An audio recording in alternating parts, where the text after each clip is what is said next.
நம்ம Ashwin sweets and snacks export பண்றதுக்கு 7373041434 மற்றும் www.ashwinsweets.com கான்டாக்ட் பண்ணுங்க. திருப்பத்தூர் மாவட்டம் வாணியம்பாடி வழியாக ஆந்திராவில் இருந்து தமிழகத்திற்கு காரில் செம்மரக்கட்டைகளை கடத்தி வந்த வெங்கடேசன் என்ற இளைஞர் கைது செய்யப்பட்டார். 7 லட்சம் ரூபாய் மதிப்பிலான 300 கிலோ செம்மரக்கட்டைகளையும் கடத்தலுக்கு பயன்படுத்தப்பட்ட காரையும் வாணியம்பாடி போலீசார் பறிமுதல் செய்தனர்.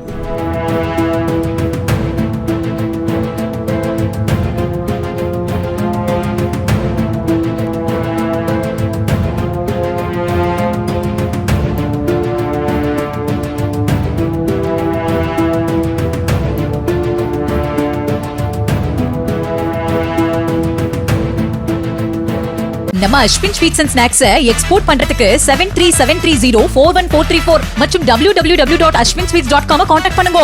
பிளே ஸ்டோர் மற்றும் ஆப் ஸ்டோரில் இருந்து பாலிமர் செயலியை QR கோடு மூலம் பதிவிறக்கம் செய்யுங்கள். செய்திகளை உடனுக்குடன் பெறுங்கள்.